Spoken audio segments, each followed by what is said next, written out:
ꯁꯤꯃꯁꯦ ꯄꯦꯀꯦꯠꯁꯦ ꯀꯌꯥꯃꯨꯛ ꯂꯣꯏꯉꯝꯃꯦ ꯅꯣꯡꯃꯗ ꯅꯣꯡꯃꯗ ꯄꯦꯀꯦꯠꯁꯦ 3 ꯌꯣꯟꯕ ꯌꯥꯎꯏ 4 ꯌꯣꯟꯕ ꯌꯥꯎꯏ ꯅꯣꯡꯃꯩ ꯗꯥꯎꯟ ꯑꯣ ꯑꯗꯨꯒ ꯊꯥꯡꯖ ꯅꯣꯡꯃꯥꯏꯖꯤꯡꯒꯨꯝꯕꯗꯅ ꯍꯦꯟꯕ꯭ꯔꯥ ꯅꯣꯡꯃꯥꯏꯖꯤꯡꯗꯅ ꯍꯦꯜꯂꯦ ꯅꯣꯡꯃꯥꯏꯖꯤꯡ ꯍꯦꯜꯂꯦꯕꯀꯣ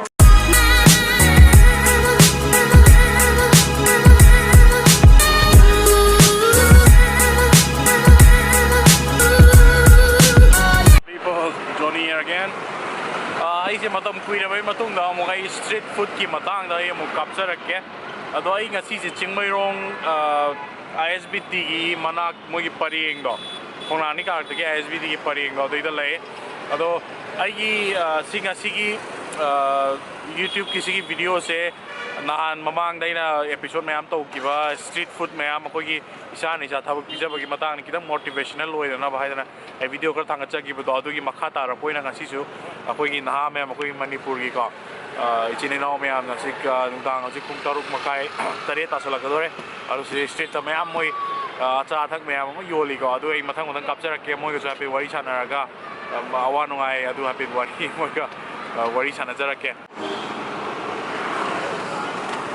ꯑꯩꯈꯣꯏ ꯑꯁꯤꯗ ꯑꯍꯥꯟꯕꯗ ꯑꯩꯈꯣꯏ ꯖꯨꯁꯀꯤ ꯂꯩꯔꯦ ꯃꯊꯪꯗ ꯑꯩꯈꯣꯏꯒꯤ ꯄꯥꯅꯤꯄꯨꯔꯤꯒꯤ ꯂꯩꯔꯦ ꯃꯊꯪꯗ ꯑꯩꯈꯣꯏꯒꯤ ꯆꯨꯍꯤꯡꯒꯤ ꯂꯩꯔꯦ ꯑꯁꯤꯗ ꯆꯤꯀꯟ ꯀꯩꯀꯩ ꯃꯣꯃꯣ ꯂꯩꯔꯦ ꯑꯁꯤꯗꯁꯨ ꯀꯩꯀꯩ ꯂꯩꯔꯦ ꯁꯤ ꯀꯩꯅꯣ ꯌꯦꯡꯃꯤꯟꯅꯁꯦ ꯃꯥꯁꯤ ꯀꯩꯅꯣ ꯈꯪꯗꯦ ꯁꯤꯗꯩꯗ ꯑꯃꯨꯛ ꯆꯨꯍꯤꯡ ꯂꯩꯔꯦ ꯁꯤꯗꯩꯗꯅ ꯑꯩꯈꯣꯏꯒꯤ ꯑꯃꯨꯛ ꯁꯤꯛꯀꯤꯃꯤꯁꯀꯤ ꯃꯣꯃꯣ ꯂꯩꯔꯦ ꯑꯗꯨꯒ ꯁꯤꯒꯤ ꯃꯅꯤꯡꯗꯅ ꯑꯃꯨꯛ ꯑꯩꯈꯣꯏꯒꯤ ꯌꯝꯃꯤ ꯀꯩꯅꯣ ꯃꯥꯒꯤ ꯁ꯭ꯇ꯭ꯔꯤꯠ ꯐꯨꯗ ꯃꯃꯤꯡꯁꯦ ꯌꯨꯃꯣꯁ ꯍꯥꯏꯌꯦꯀꯣ ꯑꯁꯤꯁꯨ ꯑꯗꯣ ꯑꯩ ꯃꯊꯪ ꯀꯥꯞꯆꯔꯛꯀꯦ ꯑꯗꯣ ꯁꯤꯗꯁꯨ ꯆꯨꯍꯤꯡꯒꯤ ꯑꯃ ꯂꯩꯔꯦ ꯃꯊꯪ ꯀꯥꯞꯆꯔꯛꯀꯦ ꯀꯃꯥꯏꯅ ꯍꯧꯔꯒꯦ ꯅꯪ ꯃꯤꯡ ꯑꯝꯇ ꯍꯥꯏꯔꯛꯑꯣꯅꯦ ꯕꯣꯅꯤ ꯕꯣꯅꯤꯁꯤ ꯀꯥꯏꯗꯩꯅꯣ ꯑꯣꯏꯅꯥꯝꯗꯒꯤ ꯑꯣ ꯁꯤꯒꯤ ꯀꯩꯅꯣꯒꯤꯁꯦ ꯁꯤꯛꯀꯤꯃꯤꯁ ꯃꯣꯃꯣꯁꯦ ꯁꯤ ꯀꯩꯅꯣꯒꯤꯗꯣ ꯅꯪ ꯀꯩꯁꯥꯝꯊꯣꯡ ꯈꯨꯗꯥꯝ ꯂꯩꯔꯛꯀꯤꯗꯣ ꯀꯔꯤ ꯃꯔꯝ ꯍꯦꯝꯆꯟꯗ꯭ꯔ ꯑꯣ ꯀꯃꯥꯏꯅ ꯍꯥꯏꯗꯤ ꯀꯌꯥꯝ ꯀꯨꯏꯔꯒꯦ ꯅꯪ ꯁꯤꯗ ꯇꯧꯔꯛꯏꯁꯦ 3 ꯉꯥꯏꯔꯤꯕ ꯑꯣ ꯑꯗꯨꯝ ꯅꯨꯡꯉꯥꯏꯕ꯭ꯔꯥ ꯋꯥꯕ꯭ꯔꯥ ꯑꯋꯥ ꯅꯨꯡꯉꯥꯏ ꯀꯃꯥꯏ ꯇꯧꯒꯦ ꯁꯤꯕꯨ 와보지 좀 와이 뚱뭐 밥 먹는데도 ꯄꯨꯡ ꯀꯌꯥꯗꯩ ꯇꯧꯔꯤꯅꯣ 이제 5 o'clock 많이 먹을래 그러기 뭐지 샤워 거기서 그냥 좀 이샤나 찾아보라도 좀 땡빵해 그리고 집에 돌아가나 11 ꯑꯗꯨꯒ ꯄꯨꯡ ꯀꯌꯥ ꯐꯥꯎ ꯂꯩꯕ ꯅꯨꯡꯗꯥꯡ 10 ꯐꯥꯎꯕ ꯑꯁ ꯌꯥꯝ ꯊꯦꯡꯉꯦ ꯑꯗꯨꯗꯤ ꯑꯗꯨꯗꯤ ꯆꯥꯛ ꯆꯥꯕꯗꯤ ꯆꯥꯛ ꯆꯥꯕ ꯑꯥꯗꯩ ꯑꯗꯨꯝ ꯆꯥꯔ ꯂꯥꯛꯑꯦ ꯑꯗꯣ ꯄꯨꯡ 10 ꯁꯤꯗꯩ ꯍꯜꯂꯀꯥꯟꯗ ꯑꯃꯨꯛ ꯆꯥꯛ ꯆꯥꯔꯦꯅ ꯑꯗꯨꯒ ꯀꯩꯀꯩ ꯑꯥꯗ ꯍꯜꯂꯀꯥꯟꯗ ꯑꯃꯨꯛ ꯄꯩꯁꯥꯁꯤꯒꯤ ꯀꯩꯀꯩ ꯀꯥꯎꯟꯇꯤꯡ ꯇꯧꯕ ꯑꯥꯗ ꯑꯗꯨꯝ ꯄꯩꯁꯥ ꯑꯗꯨꯝ ꯊꯤꯅꯩꯕ ꯑꯗꯣ ꯂꯩꯕꯗꯤ ꯑꯥꯗ ꯑꯗꯨꯝ ꯂꯩꯔꯣ ꯆꯥꯝꯊꯣꯡꯗ ꯆꯥꯝ ꯂꯩꯔꯛꯇ ꯃꯤ ꯍꯧꯖꯤꯛ ꯅꯣꯏ ꯃꯤ ꯀꯌꯥꯃꯨꯛ ꯁꯨꯔꯒꯦ ꯃꯤ ꯑꯣꯏꯅꯗꯤ ꯃꯤ ꯑꯇꯣꯞꯄ ꯑꯩꯈꯣꯏ ꯑꯅꯛꯄꯗ ꯃꯣꯏ ꯚꯔꯥ ꯂꯩꯕ ꯑꯌꯥꯝꯕꯅ ꯑꯣꯏꯌꯦ ꯑꯩꯒ ꯑꯉꯥꯡ ꯑꯃ ꯂꯨꯍꯣꯡꯕ ꯑꯩꯈꯣꯏ ꯑꯅꯤ ꯈꯛꯇꯪ ꯂꯩꯌꯦ ꯑꯗꯨ ꯄꯨꯟꯅ ꯁ꯭ꯇꯥꯐꯁꯦ ꯅꯣꯏ ꯁꯤꯛꯀꯤꯃꯤꯁ ꯃꯣꯃꯣꯁ ꯀꯌꯥꯃꯨꯛ ꯁꯨꯒꯦ ꯁ꯭ꯇꯥꯐꯁꯦ ꯑꯩꯈꯣꯏ ꯃꯤ 10ꯃꯨꯛ ꯆꯥꯡ 10ꯃꯨꯛ ꯂꯩꯌꯦꯕꯀꯣ ꯑꯗꯨꯗ ꯁꯤ ꯑꯩꯈꯣꯏ ꯏꯁꯥꯅ ꯍꯧꯖꯕ ꯉꯥꯛꯇꯅꯦꯕꯀꯣ ꯁꯤꯒꯤꯁꯤꯅ ꯆꯤꯀꯟꯂꯣ ꯑꯃꯁꯤꯅ ꯄꯣꯔꯛꯀꯣ ꯅꯣꯡꯃꯗ ꯅꯣꯏ ꯀꯌꯥꯃꯨꯛ ꯌꯣꯟꯒꯦ ꯅꯣꯡꯃꯗ ꯄꯤꯁꯁꯦ 150 ꯑꯗꯨꯃꯥꯏꯅ ꯑꯗꯨꯝ ꯅꯣꯔꯃꯦꯜꯂꯤ ꯑꯗꯨꯃꯥꯏꯅ ꯑꯗꯨꯝ ꯌꯣꯜꯂꯦ ꯁꯦꯇꯔꯗꯦ ꯁꯟꯗꯦꯗꯅ ꯈꯔ ꯑꯃꯨꯛ ꯍꯦꯜꯂꯦꯕꯀꯣ ꯑꯣꯀꯦ ꯑꯗꯣ ꯑꯩꯈꯣꯏꯒꯤ ꯑꯩꯅ ꯁꯤ ꯃꯦꯟ ꯑꯣꯏꯅ ꯑꯩꯅ ꯚꯤꯗꯤꯑꯣ ꯅꯝꯃꯤꯁꯦ ꯑꯩꯈꯣꯏꯒꯤ ꯏꯟꯈꯠꯂꯛꯂꯤꯕ ꯅꯍꯥ ꯍꯥꯏꯇꯥꯔꯦꯀꯣ ꯀꯩꯅꯣꯒꯨꯝꯕ ꯕꯣꯅꯤꯒꯨꯝꯕ ꯁꯤꯒꯨꯝꯕꯁꯦ ꯑꯩꯈꯣꯏ ꯏꯁꯥ ꯊꯕꯛ ꯄꯤꯖꯕꯁꯦ ꯌꯥꯝꯅ ꯊꯥꯒꯠꯅꯤꯡꯉꯥꯏꯅꯤ ꯍꯥꯏꯇꯥꯔꯦꯀꯣ ꯑꯗꯨꯒ ꯀꯩ ꯇꯧꯗꯣꯏꯅꯣ ꯈꯪꯗꯕ ꯅꯍꯥ ꯃꯌꯥꯝꯁꯨ ꯂꯩꯗꯅꯀꯣ ꯇꯧꯅꯤꯡꯉꯒ ꯃꯣꯏꯗ ꯀꯩ ꯃꯦꯁꯦꯖ ꯑꯝꯇ ꯍꯥꯏꯔꯣꯅꯦ ꯅꯪ ꯀꯩ ꯄꯤꯅꯤꯡꯒꯦ ꯁꯨꯝ ꯍꯣꯠꯅꯔꯒꯗꯤ ꯂꯣꯏꯅ ꯑꯗꯨꯝ ꯐꯪꯒꯗꯧ ꯉꯥꯛꯇꯅꯤ ꯑꯩꯈꯣꯏꯅ ꯁꯨꯝ ꯌꯨꯝꯗ ꯇꯨꯝꯃ ꯆꯥꯔ ꯁꯨꯝ ꯂꯩꯔꯒ ꯑꯩ ꯉꯥꯏꯔ ꯂꯩꯕꯗꯤ ꯀꯩꯁꯨ ꯀꯥꯟꯅꯗꯦ ꯑꯗꯨꯅ ꯁꯨꯝ ꯏꯁꯥꯅ ꯈꯔ ꯍꯣꯠꯅꯕꯗꯤ ꯗꯔꯀꯥꯔ ꯇꯥꯔꯦ ꯃꯤ ꯏꯀꯥꯏ ꯈꯨꯀꯥꯏꯅ ꯁꯨꯝ ꯇꯨꯃꯤꯟꯅ ꯑꯗꯨꯝ ꯐꯃꯨꯡꯗ ꯇꯨꯝꯃꯒ ꯈꯣꯠꯂꯒ ꯏꯃꯥ ꯏꯄꯥꯗ ꯁꯨꯝ ꯗꯤꯄꯦꯟ ꯇꯧꯔ ꯂꯩꯕꯗꯨꯁꯨ ꯑꯗꯨꯁꯨ ꯐꯠꯇ꯭ꯔꯦ ꯑꯗꯨꯅ ꯏꯁꯥꯅ ꯑꯗꯨꯝ ꯇꯥꯟꯖꯔꯒꯀꯣ ꯏꯁꯥꯅꯁꯨ ꯍꯣꯠꯅꯖꯕ ꯈꯔ ꯑꯗꯨꯝ ꯃꯊꯧ ꯇꯥꯔꯦ ꯑꯗꯨ ꯅꯠꯇ꯭ꯔꯒ ꯂꯥꯏꯔꯤꯛꯇꯣ ꯐꯖꯅ ꯃꯁꯥꯅ ꯍꯣꯠꯅꯖꯈꯤꯕ ꯑꯩꯈꯣꯏ ꯍꯧꯖꯤꯛ ꯑꯩ ꯕꯣꯜ ꯁꯥꯟꯅꯔꯝꯃꯦ ꯐꯨꯠꯕꯣꯜ ꯑꯥꯔꯃꯤ ꯕꯣꯏꯁꯇꯒ ꯁꯥꯟꯅꯗꯅ ꯇꯧꯔꯝꯃꯦ ꯑꯗꯣ ꯑꯩꯗꯣ ꯑꯦꯛꯁꯤꯗꯦꯟ ꯇꯧꯕꯗꯩ ꯅꯤ ꯌꯥꯈꯤꯗꯕꯗꯩ ꯑꯩꯁꯨ ꯎꯄꯥꯏ ꯂꯩꯇꯕꯗꯩ ꯁꯤꯗ ꯊꯕꯛ ꯂꯥꯛꯄꯅꯦ ꯑꯗꯨꯅ ꯍꯧꯖꯤꯛꯁꯦ ꯑꯩꯈꯣꯏꯁꯨ ꯍꯣꯠꯅꯕꯗꯣ ꯎꯄꯥꯏ ꯂꯩꯔꯛꯇꯕꯅꯤꯅ ꯁꯤꯗ ꯑꯗꯨꯝ ꯂꯥꯛꯑꯦ ꯑꯗꯨꯅ ꯍꯧꯖꯤꯛꯁꯦ ꯎꯄꯥꯏ ꯂꯩꯇꯕꯅꯤꯅ ꯁꯤ ꯑꯗꯨꯝ ꯇꯧꯔꯒ ꯀꯃꯥꯏꯅ ꯁꯨꯝ ꯍꯤꯡꯗꯕꯗꯤ ꯌꯥꯗꯕꯅꯤꯅ ꯐꯖꯅ ꯑꯗꯨꯝ ꯇꯧꯒꯦꯅ ꯈꯜꯂꯒ ꯁꯤꯗ ꯑꯗꯨꯝ ꯇꯧꯔꯤꯁꯤꯅꯦ ꯑꯗꯨꯝ ꯋꯥꯁꯨ ꯋꯥꯅ ꯑꯗꯨꯝ ꯌꯥꯝ ꯃꯦꯁꯦꯖ ꯌꯥꯝꯅ ꯐꯖꯩꯀꯣ ꯑꯗꯣ ꯍꯣꯠꯅꯕꯁꯨ ꯂꯦꯞꯄꯤꯒꯅꯨ ꯑꯗꯣ ꯑꯩꯈꯣꯏ ꯀꯪꯂꯩꯄꯥꯛꯀꯤ ꯆꯥꯎꯈꯠꯅꯅꯕ ꯑꯩꯈꯣꯏ ꯃꯌꯥꯝ ꯀꯣ ꯑꯗꯨꯝ ꯇꯧꯃꯤꯟꯅꯔꯁꯦ ꯑꯗꯣ ꯑꯩꯈꯣꯏ ꯕꯣꯅꯤꯒꯤ ꯍꯥꯏꯐꯦꯠ ꯁ꯭ꯇꯣꯜ ꯐꯨꯗ ꯇ꯭ꯔꯛꯁꯦ ꯍꯥꯏꯐꯦꯠ ꯎꯠꯆꯔꯛꯀꯦ ꯁꯤꯗ ꯂꯩꯔꯦ ꯃꯥꯒꯤ ꯂꯣꯒꯣ ꯀꯣ ꯑꯗꯨꯒ ꯁꯨꯃꯥꯏꯅ ꯂꯩꯕꯅꯦ ꯆꯤꯡꯃꯩꯔꯣꯡꯗꯅꯦ ꯂꯥꯛꯄꯤꯌꯣ ꯃꯌꯥꯝ ꯑꯩꯈꯣꯏ ꯕꯣꯅꯤꯒꯤ ꯃꯣꯃꯣ ꯑꯗꯨꯝ ꯆꯥꯕꯤꯔꯣ ꯂꯥꯛꯑꯣ ꯑꯗꯣ ꯃꯊꯪꯗ ꯑꯃꯨꯛ ꯑꯩꯈꯣꯏꯒꯤ ꯆꯨꯍꯤꯡ ꯀꯣ ꯑꯩꯈꯣꯏ ꯑꯃꯨꯛ ꯀꯥꯞꯆꯔꯛꯀꯦ ꯃꯥ ꯆꯨꯍꯤꯡ ꯑꯣꯏꯅ ꯆꯥ ꯂꯩꯔꯦ ꯃꯥ ꯆꯨꯍꯤꯡ ꯆꯥꯗ꯭ꯔꯦ ꯑꯗꯣ ꯁꯤꯗ ꯃꯥꯒꯤ ꯆꯨꯍꯤꯡꯁꯤꯗ ꯃꯌꯥꯝ ꯂꯩꯔꯦ ꯅꯪꯒꯤ ꯃꯤꯡ ꯑꯝꯇ ꯍꯥꯏꯔꯣꯅꯦ ꯃꯁꯨꯡꯃꯤ ꯀꯧꯋꯦ ꯃꯁꯨꯡꯃꯤ ꯃꯁꯨꯡꯃꯤ ꯂꯝ ꯀꯥꯏꯗꯩꯅꯣ ꯑꯩꯁꯦ ꯑꯁꯦꯡꯕꯗꯤ ꯀꯥꯝꯖꯣꯡꯗꯒꯤꯅꯦ ꯀꯥꯝꯖꯣꯡꯗꯒꯤ ꯑꯣꯀꯦ ꯑꯗꯨꯒ ꯍꯧꯖꯤꯛꯅ ꯀꯥꯏꯗ ꯂꯩꯕ ꯍꯧꯖꯤꯛꯁꯤꯅ ꯆꯤꯡꯃꯩꯔꯣꯡ ꯃꯃꯥꯡ ꯂꯩꯀꯥꯏꯗ ꯂꯩ ꯆꯤꯡꯃꯩꯔꯣꯡ ꯃꯃꯥꯡ ꯂꯩꯀꯥꯏꯗ ꯅꯣꯏ ꯀꯌꯥꯅꯣ ꯇꯧꯃꯤꯟꯅꯩꯁꯦ ꯅꯣꯏ ꯑꯍꯨꯝ ꯑꯩ ꯏꯊꯟꯗꯅꯦ ꯇꯟꯗꯅꯦꯕ ꯑꯩꯈꯣꯏ ꯏꯅꯥꯎꯁꯤꯡ ꯑꯥꯐꯇꯔ ꯁ꯭ꯀꯨꯜꯗꯀꯣ ꯃꯇꯦꯡ ꯑꯗꯨꯝ ꯄꯥꯡꯕꯤꯌꯦ ꯑꯣꯀꯦ ꯑꯗꯣ ꯅꯪ ꯆꯍꯤ ꯀꯌꯥꯃꯨꯛ ꯁꯨꯔꯒꯦ ꯑꯩꯁꯤ 24 years running 24 years ꯀꯣ ꯑꯣ ꯌꯥꯝ ꯅꯍꯥ ꯑꯣꯏꯔꯤꯀꯣ ꯑꯗꯣ ꯅꯪ ꯀꯌꯥꯝ ꯀꯨꯏꯔꯒꯦ ꯁꯤꯗ ꯇꯧꯔꯛꯏꯁꯦ ꯇꯧꯕꯁꯤ ꯊꯥ 2 ꯁꯨꯒꯗꯧꯔꯦ ꯊꯥ 2 ꯁꯨꯔꯦꯕ ꯑꯣꯀꯦ ꯑꯗꯣ ꯄꯨꯡ ꯀꯌꯥꯗꯒꯤ ꯀꯌꯥꯐꯥꯎ ꯇꯧꯕ ꯑꯩꯁꯤ ꯄꯨꯡ 5ꯗꯒꯤ ꯄꯨꯡ 9 ꯐꯥꯎ ꯇꯧꯋꯦ 5ꯗꯒꯤ ꯍꯥꯏꯗꯤ ꯏꯚꯤꯅꯤꯡꯒꯤ 8 p.m. ꯑꯣ ꯃꯣꯔꯅꯤꯡꯗꯗꯤ ꯇꯧꯗꯦꯕ 5 a.m. 5 a.m. ꯗꯅ 8 p.m. ꯐꯥꯎꯕ ꯑꯁ ꯑꯗꯨꯗꯤ ꯌꯥꯝ ꯀꯨꯏꯀꯣ ꯑꯣ ꯑꯗꯨ ꯅꯪ ꯅꯣꯡꯃꯗ ꯀꯌꯥꯃꯨꯛ ꯌꯣꯟ ꯉꯝꯃꯦ ꯅꯣꯡꯃꯗꯁꯤꯀꯣ ꯑꯦꯚꯔꯦꯖꯇ ꯌꯦꯡꯉꯗꯤ 2,000 ꯑꯗꯨꯃꯥꯏꯅ ꯌꯣꯜꯂꯦ ꯑꯦꯚꯔꯦꯖꯇ ꯑꯣꯀꯦ ꯑꯗꯨꯗꯤ ꯑꯗꯨꯝ ꯋꯥꯗꯤ ꯑꯗꯨꯝ ꯋꯥꯕ ꯑꯗꯨꯒ ꯄꯩꯁꯥꯗꯤ ꯑꯗꯨꯝ ꯐꯖꯅ ꯇꯥꯜꯂꯦ ꯅꯠꯇ꯭ꯔꯥ ꯂꯦꯕꯔꯗꯤ ꯆꯪꯉꯦꯀꯣ ꯑꯣꯀꯦ ꯅꯪꯒꯤ ꯁꯤꯗ ꯆꯨꯍꯤꯡ ꯃꯌꯥꯝ ꯂꯩꯔꯦꯅꯦꯀꯣ ꯆꯨ ꯃꯌꯥꯝ ꯂꯩꯔꯦꯀꯣ ꯑꯗꯨꯅ ꯑꯩꯈꯣꯏꯅ ꯃꯦꯁꯦꯖ ꯑꯃ ꯅꯪꯅ ꯀꯩ ꯄꯤꯅꯤꯡꯉꯦ ꯑꯩꯈꯣꯏꯒꯤ ꯃꯅꯤꯄꯨꯔꯒꯤ ꯑꯩꯈꯣꯏ ꯌꯨꯠ ꯃꯌꯥꯝꯁꯤꯗ ꯀꯔꯤꯒꯤ ꯃꯥ ꯊꯕꯛ ꯁꯨꯅꯤꯡꯕ ꯈꯣꯠꯅꯤꯡꯕꯀꯣ ꯀꯩꯀꯩ ꯑꯝꯇ ꯍꯥꯏꯔꯧꯅꯦ ꯅꯪꯒꯤ ꯑꯥꯏꯗꯤꯌꯥ ꯑꯩ ꯏꯁꯥꯃꯛ ꯒ꯭ꯔꯦꯖꯨꯑꯦꯁꯟ ꯂꯣꯏꯔꯦꯀꯣ ꯑꯗꯣ ꯌꯨꯠ ꯃꯌꯥꯝꯗ ꯍꯥꯏꯅꯤꯡꯕꯁꯤꯡ ꯑꯩꯅ ꯍꯥꯏꯅꯤꯡꯕꯗꯤꯀꯣ ꯋꯥꯏꯠ ꯀꯂꯔ ꯖꯣꯕ ꯍꯥꯏꯇꯥꯔꯦ ꯒꯚꯔꯟꯃꯦꯟ ꯖꯣꯕꯁꯤꯀꯣ ꯁꯤ ꯌꯥꯝ ꯔꯦꯁꯄꯦꯛ ꯑꯣꯏꯅꯤꯡꯉꯥꯏ ꯑꯣꯏꯌꯦ ꯑꯗꯨ ꯑꯣꯏꯔꯁꯨ ꯋꯥꯏꯠ ꯀꯂꯔ ꯖꯣꯕꯁꯤꯗꯤ ꯌꯥꯝ ꯔꯦꯁꯄꯦꯛ ꯂꯩꯕ ꯖꯣꯕꯅꯦ ꯑꯗꯨ ꯏꯠꯁ ꯅꯣꯠ ꯑꯦꯚ꯭ꯔꯤꯊꯤꯡ ꯑꯩꯈꯣꯏꯅ ꯍꯣꯠꯅꯕꯗꯤ ꯊꯧꯅꯥ ꯂꯩꯔꯗꯤ ꯊꯕꯛ ꯁꯨꯅꯤꯡꯉꯥꯏ ꯌꯥꯝ ꯂꯩꯌꯦ ꯑꯗꯨꯅ ꯍꯣꯠꯅꯕ ꯀꯜꯂꯗꯤ ꯍꯤꯡꯅꯤꯡꯉꯥꯏ ꯂꯝꯕꯤꯗꯤ ꯌꯥꯝ ꯂꯩꯌꯦꯅ ꯍꯥꯏꯅꯤꯡꯉꯤ ꯑꯣꯀꯦ ꯍꯥꯏꯕꯗꯤ ꯒꯣꯔꯃꯦꯟ ꯊꯕꯛꯇꯅ ꯊꯕꯛ ꯅꯠꯇꯦꯕ ꯅꯠꯇ꯭ꯔꯥ ꯑꯗꯨꯗꯤ ꯏꯁꯥꯅ ꯏꯁꯥ ꯂꯣꯏꯅꯕ ꯊꯕꯛ ꯄꯤꯖꯕ ꯌꯥꯏ ꯅꯠꯇ꯭ꯔꯥ ꯑꯗꯨꯗꯤ ꯇꯟꯕꯨ ꯇꯟꯗ꯭ꯔꯒꯗꯤ ꯊꯕꯛꯇꯤ ꯂꯣꯏ ꯇꯧꯕ ꯌꯥꯏꯑꯕꯀꯣ ꯋꯥꯏꯠ ꯀꯣꯂꯔ ꯖꯣꯕ ꯍꯥꯏꯁꯦ ꯃꯤ ꯈꯨꯗꯤꯡꯃꯛꯀꯤ ꯅꯠꯇꯦ ꯅꯠꯇ꯭ꯔꯥ ꯂꯣꯏꯅꯃꯛ ꯒꯣꯔꯃꯦꯟꯅ ꯊꯕꯛ ꯄꯤꯕꯁꯨ ꯉꯝꯄꯣꯟꯇꯦ ꯅꯠꯇ꯭ꯔꯥ ꯑꯗꯨꯅꯦꯕꯀꯣ ꯑꯗꯣ ꯌꯥꯝ ꯐꯩ ꯑꯗꯣ ꯀꯩꯅꯣ ꯅꯪꯒꯤꯁꯦ ꯑꯩꯁꯨ ꯑꯃꯈꯛꯇ ꯊꯛꯀꯦꯅ ꯑꯃꯈꯛꯇ ꯊꯛꯀꯦ ꯑꯝꯇ ꯁꯨꯝꯃꯛꯑꯣꯅꯦ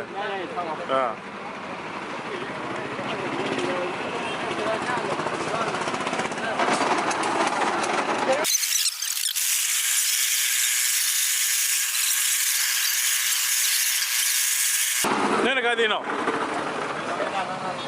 ꯆꯞ ꯃꯥꯟꯅꯩꯗ ꯑꯩꯈꯣꯏ ꯅꯪ ꯃꯤꯡ ꯀꯩ ꯀꯧꯒꯦ ꯍꯥꯟ ꯃꯆꯨ ꯑꯣ ꯅꯪꯒꯤ ꯁꯤꯗ ꯁꯨꯝ ꯌꯥꯎꯔꯤꯔꯥ ꯅꯨꯡꯉꯥꯏꯕ꯭ꯔꯥ ꯁꯤꯗ ꯇꯧꯕꯁꯦ ꯍꯣꯏ ꯅꯨꯡꯉꯥꯏꯌꯦ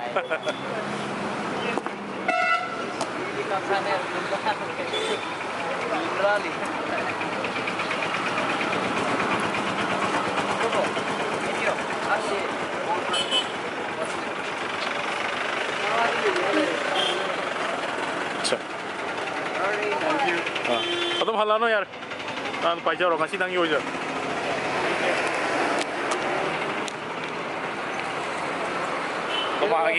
마기 주행자의 너답게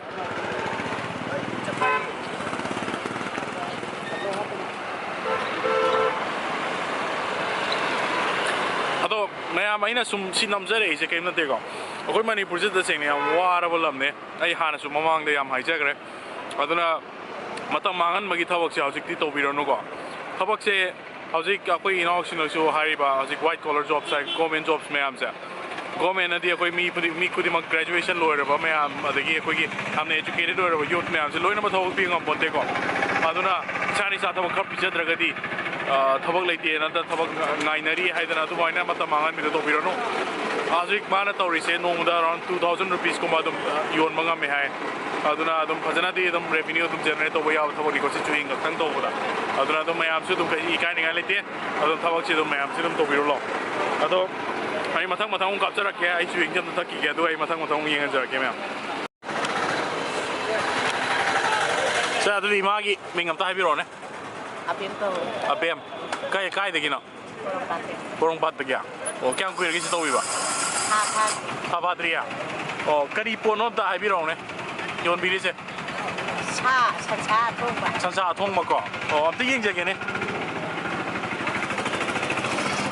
os aurani hai o no da kg kya muti yon manga me kg mari sonoi manga o pung kya de kya ulak pi no mari lai apan na dai da o isan para isu ne o yam pai nang ji abok changi ra Sina kayo no? Ha. Sina ato mo sa mana bro? Mani Khai do thamba. Yam phai yam hona view ko. Ado ima ina lakchei ja. Akoi gi Manipur sida thabak phangdaba myam am leidana. Ado kari ima isu kai pukning gi kari wa hai ko. Thabak suning na ba leidana. Kai pine wa hai to kita manga tara da habiu ne. Mani di kari hai ni. Ning mangam na ba? Aw. Ko na ba ta ba niya mara su ta ba ni ning piya ni. Hoi. Ko ado ning na ba ama ni ko na ba hai na na ba su ba. Hoi. Angan ba. Isagi pisa tan ja biste kai mi kai ni ngai leite na tra. Hoi. Ni ba ko lu loi de ko. Hoi. Yam phajai ko ima gi wa isu ado yam na sit pusu dum moi bio. Ado sigi lupa kya gi tamge. Ya kai kita me.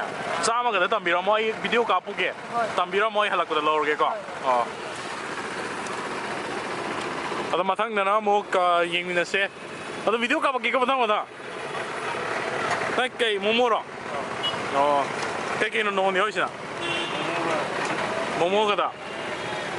Sina chicken ke leg piece ko ma ke ga yore ko.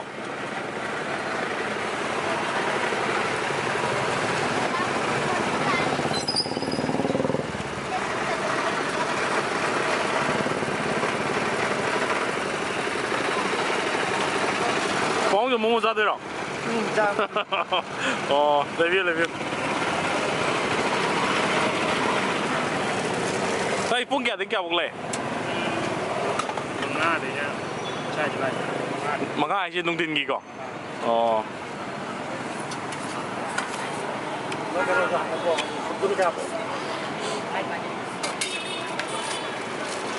Bóng gì bảo cái nó tới sugi rồi. Cái đó kia là sugi hay cha đấy. Sugi.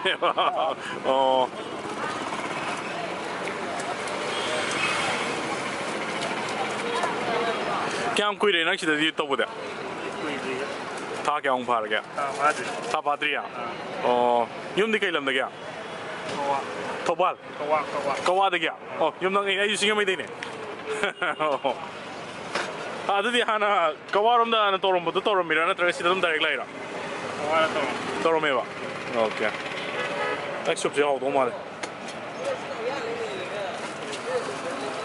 Ada zik se momo zik kya mo yon manga me na. Ani me yo le ba ko. Adi phasana dum yo le ne ko. Ado ai atai tu sumay am hang ba nangod tu dum hang ge. Ako'y Manipur ako'y Imphal liban ha sing siya. Stay the message kay pini am tayo yun. Tapos suning na kuning na ba. Idang motivational loy ba ita.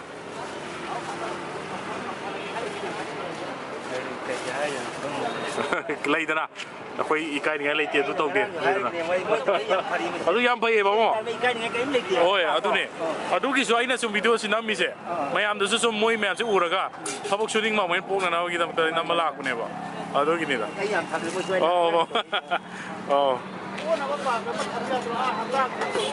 Hay rồi cái tăng ai ninh vậy? Cái này cái đâu này. Ini kemarin jual sekarang nanti. Oh ya.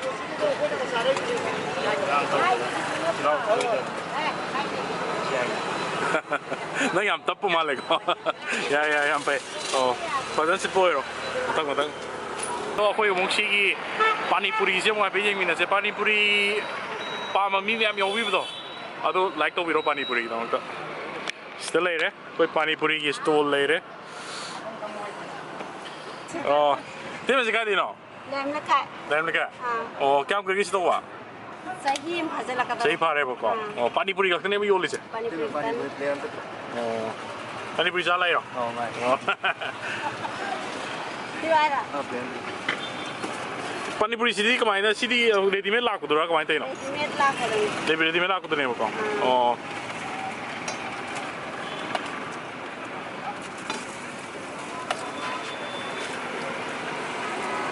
Panipuri da ngaw mi si ma'am live ni ko.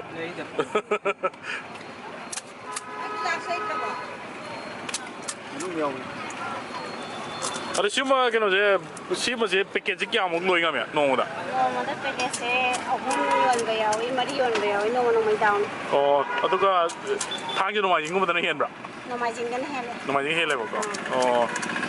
ꯑꯗꯣ ꯄ꯭ꯂꯦꯠꯁꯤꯗ ꯂꯨꯄꯥ ꯀꯌꯥꯅꯣ ꯌꯣꯜꯂꯤꯁꯦ 20 ꯑꯣ ꯑꯗꯣ ꯄꯨꯡ ꯀꯌꯥꯗꯒꯤ ꯀꯌꯥꯐꯥꯎ ꯂꯥꯛꯄꯤꯒꯤꯅꯣ ꯄꯨꯡ ꯑꯩꯈꯣꯏꯁꯦ 3:30 4 ꯁ꯭ꯋꯥꯏꯗꯩ ꯂꯥꯛꯑꯦ ꯑꯗꯣ ꯀꯌꯥꯐꯥꯎ ꯂꯩꯕ ꯑꯗꯣ ꯑꯩꯈꯣꯏ ꯄꯨꯡ 9 4 ꯃꯈꯥꯏ ꯁ꯭ꯋꯥꯏꯗ ꯂꯣꯏꯁꯜꯂꯦ 4 ꯃꯈꯥꯏ ꯑꯗꯨꯋꯥꯏ ꯐꯥꯎꯕ ꯑꯣ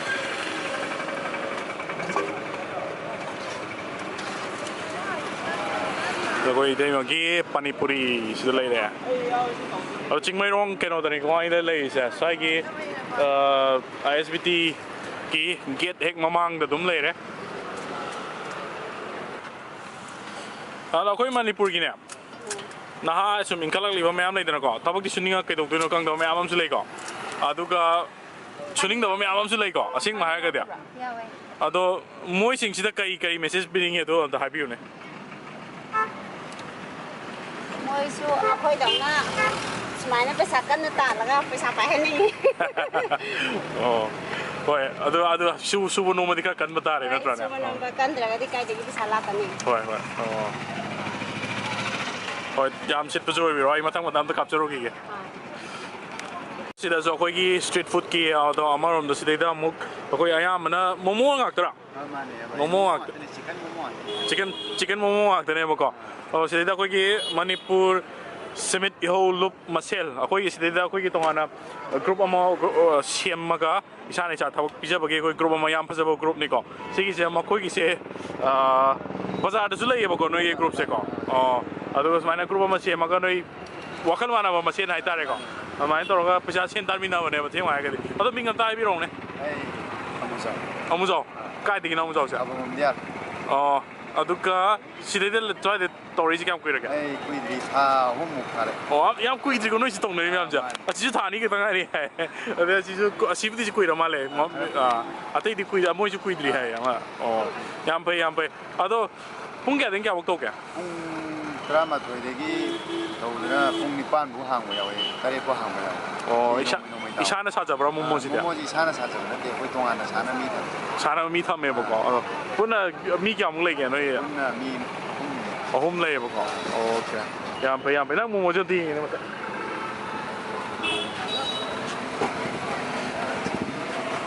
chicken ngaktaneba chicken ngaktan okay sina soup ko si soup si yaw loi male okay ado aina khangningi se nangi moi da sumai atai da sumai am hangre akoi manipur gi akoi inkalagi na sing sida kai message nang piningi se da suba no matan da ko si akoi ka tare akoi sum no gi tanjalaga di last akoi janingai ju leiro oi asengma tabak chui sana pijaba ji masi akoi khara kanagadra khanjai ꯌꯥꯝꯅ ꯆꯥꯎꯊꯣꯛꯅꯤꯡꯉꯥꯏꯅꯤꯀꯣ ꯑꯩꯈꯣꯏꯒꯤ ꯃꯅꯤꯄꯨꯔꯗ ꯍꯧꯖꯤꯛꯁꯦ ꯌꯥꯝ ꯋꯥꯔꯕ ꯃꯇꯝꯅꯤ ꯍꯥꯏꯇꯥꯔꯦꯀꯣ ꯑꯗꯨꯅ ꯁꯨꯃꯥꯏꯅ ꯏꯁꯥ ꯊꯕꯛ ꯄꯤꯖꯗ꯭ꯔꯒꯗꯤ ꯌꯥꯝꯅ ꯑꯃꯨꯛꯍꯦꯟꯅ ꯋꯥꯕ ꯑꯣꯏꯔꯅꯤ ꯃꯅꯤꯄꯨꯔ ꯒꯣꯔꯃꯦꯟꯅ ꯍꯧꯖꯤꯛ ꯃꯤ ꯈꯨꯗꯤꯡꯃꯛ ꯂꯣꯏ ꯊꯕꯛ ꯄꯤꯕꯗꯤ ꯉꯝꯄꯣꯟꯇꯦ ꯅꯠꯇ꯭ꯔꯥ ꯑꯗꯨꯅ ꯑꯗꯒꯤ ꯍꯧꯖꯤꯛꯀꯤ ꯏꯟꯈꯠꯂꯛꯂꯤꯕ ꯅꯍꯥ ꯃꯌꯥꯝ ꯑꯗꯒꯤ ꯀꯣꯂꯦꯖ ꯂꯣꯏꯁꯤꯜꯂꯛꯄ ꯃꯌꯥꯝꯁꯤꯗꯤ ꯌꯥꯝꯈ꯭ꯔ ꯄꯣꯠꯅꯤ ꯃꯁꯤꯡꯁꯤꯀꯣ ꯑꯗꯨꯅ ꯃꯌꯥꯝꯁꯨ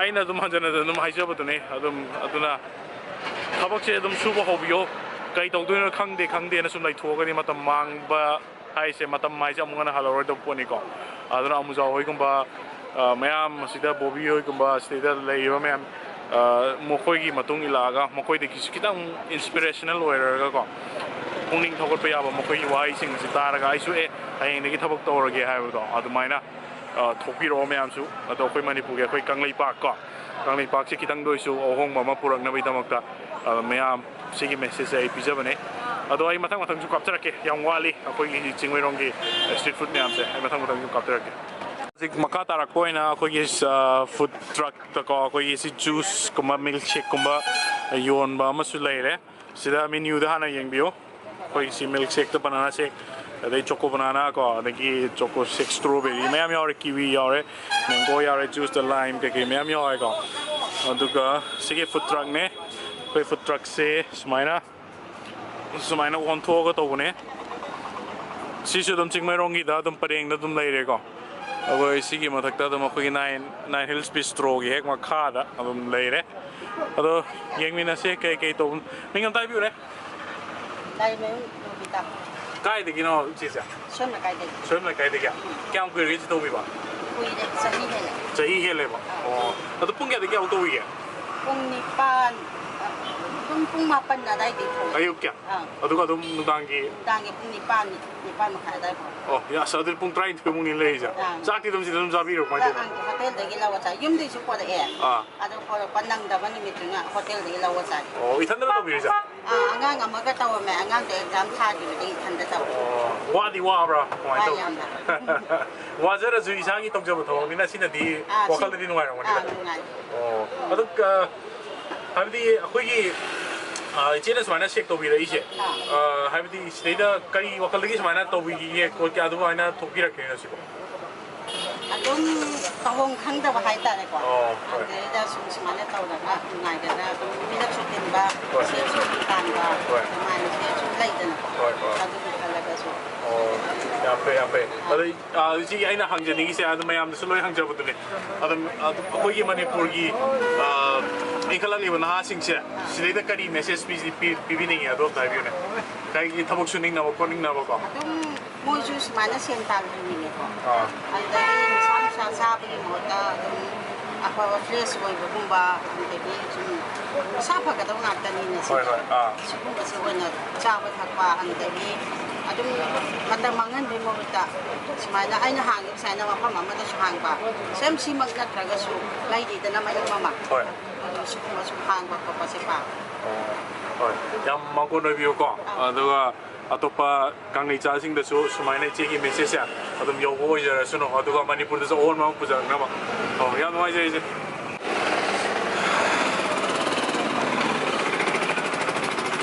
video kita capture ke dong sina momos my menu se te menu je momo ko chicken pork fried momos le chomin le veg fried chicken chili hot wings ko to magi se momos ki magi logo le jare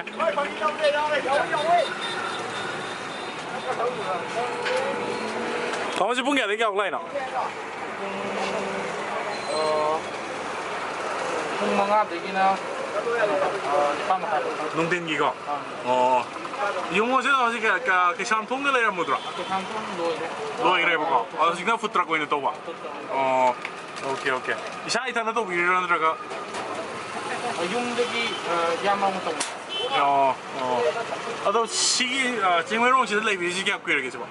Chingmeirong digi tahi ahum mukbang rin ba. Oh. Adam pasana adam kana badi adam pasana adam live ba. Customer adam buat apa ba. wale kan ikakun tanay dun. Hozik mayam yengan jagre koigi Chingmeirong ye koigi street food mayam se ado mayam su Chingmeirong sida dum lakpiyu aduga how mayam sidagi dum layer dum chapi bayai ado masiki moi beef ki masala asida muslim imam na su sida yole do ai dum layer dum hangerge yam hong ma ai beef ko masaya na pa me ko aduna ai asida dum kar dum layer hangerge ado beef yon bom se athong yon bom se asmana street yon bom se kya ude ko manipur da aduna mokoi dum adum support obi boina adum lakpi bayai aini amna ngasi amna wakal je amna noi haida ra koi sigi street food moi gi silai je moi manga taru ko tani ko state alai je akoi gi muslim imam yawe adi tribal koi agang inong sing ko tribal moi ani hum machu hing yole atais na mai tai ni aduna sida community sida religion amata khai te ko isa tho pijaba matam da sida Christian ni koi Muslim ni sida Hindu ni koi na mai tai ni ha sida leite adum sida isa loina ma thau pijaba yai ko ado sigi se adum koi na discrimination to hoi mahota isa encourage to jaraga amana mo bu pukning thokala ga thabak se mayam noi to bina yai ko masina adum tung na sokot ko ra kani ado Kangleipak chu koi ju kidang ahon mama purak na bai da makta mayam su dum thabak se dum makal adum to wi bet yare adum matab dumangan biranu ado ai si haraga ai matang solution jarage mayam video si bo pambiraga like ko biro subscribe to biro ai matang video adum capture thank you so much